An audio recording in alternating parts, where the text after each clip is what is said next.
Good morning. Our next chapter is called Monkey Shines. That evening, after she had eaten dinner and finished all of her homework, Amelia Bedelia grabbed her 3 bananas and went out to the backyard. Her brain hurt from too much thinking. She still couldn't hear herself think, but she could definitely feel it. She was thinking like Amelia Bedelia and trying to think like a monkey at the same time. If I were a monkey, she thought, what would I do all day? Where would I sleep? She went into the garage to look for something that might catch a monkey. If she could actually capture a real live monkey, her zoo would be the best ever. She found a long, skinny net. But that was for her badminton set. She found boxes, some garden stakes, and a spool of string. Next to the croquet set, she discovered a relic from her past, her car seat. Amelia Bedelia sat down in it. She was way too big for it now, so it was a tight squeeze, but she fit. There was a harness, a snack holder, and a cup holder. She remembered that she hadn't liked riding in it until her dad installed a horn in the snack holder. Beep, beep. It still worked. Amazing. She used to drive her mother crazy, beeping at every car she saw. If I were a monkey, I would sit right here, thought Amelia Bedelia. It would be my recliner, just like Dad's. I'd take naps in it. She put one of the bananas in her seat. She peeled another banana and left a trail of pieces from the side door of the garage to the tree near her bedroom window. Then she went inside to get ready for bed. Amelia Bedelia brushed her teeth, put on her pajamas, and kissed her parents goodnight. Then she read 2 chapters of her book. She was about to turn off the light when she remembered to put a banana on the ledge outside of her window. She nudged her stuffed squirrel monkey to the side, and she was just opening the window when a face popped up on the other side of the grass. Ah! Screamed Amelia Bedelia, flinging the banana and her stuffed monkey into the air. Seconds later, her mother and father ran into the room. What's wrong? Asked her mother. I saw something, said Amelia Bedelia. She sat on the bed hugging her mother while her father looked out the window, in the closet, and under the bed. The only thing I found is this banana, he said, his shirt covered with dust bunnies. Amelia Bedelia was still shaking. I saw something moving outside, she said. Her father picked up the toy monkey and handed it to her.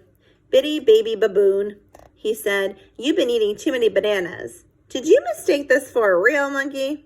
Amelia Bedelia's mother laughed and tucked in Amelia Bedelia and her monkey. Good night, sweetie, she said, and good night, little imp. As soon as her parents turned off the light and closed her door, Amelia Bedelia slipped out of bed and looked out the window. She hoped she hadn't scared the real monkey away. The moon was shining brightly down on the backyard zoo.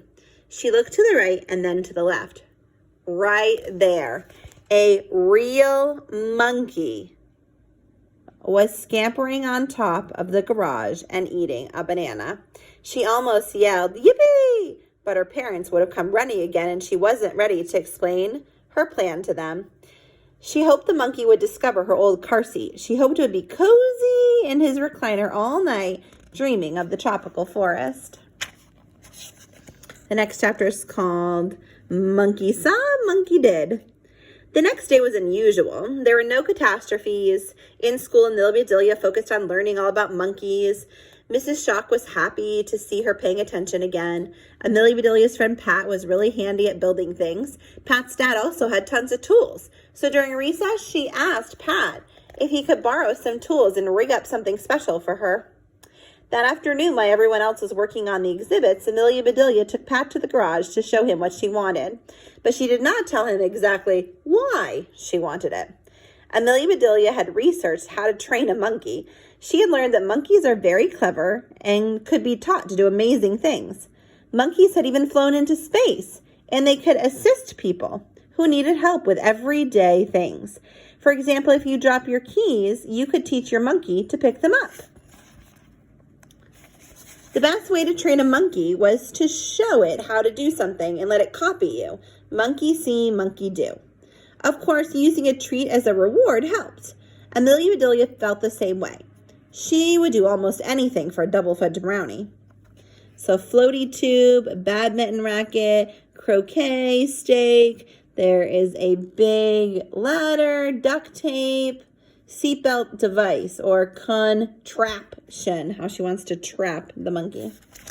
Together, Amelia Bedelia and Pat drew up a plan. This is definitely a contraption, said Pat.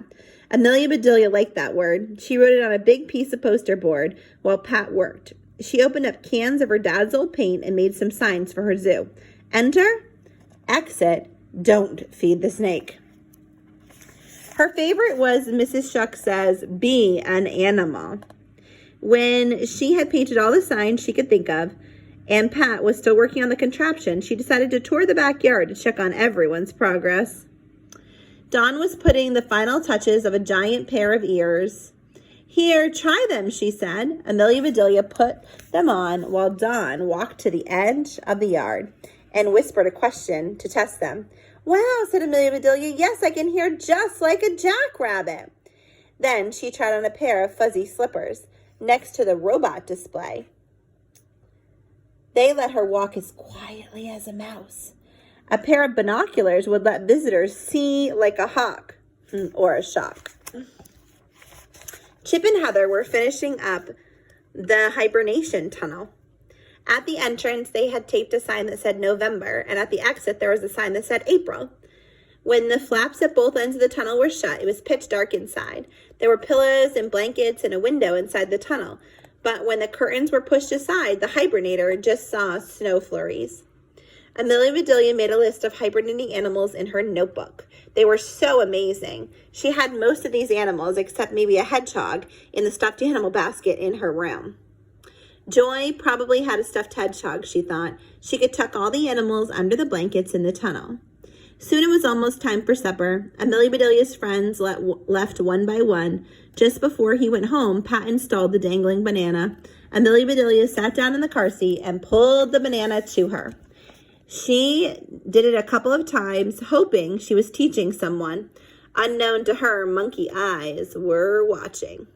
The next morning, the car seat banana was missing. So far, so good, said Amelia Bedelia. Monkey saw, monkey did.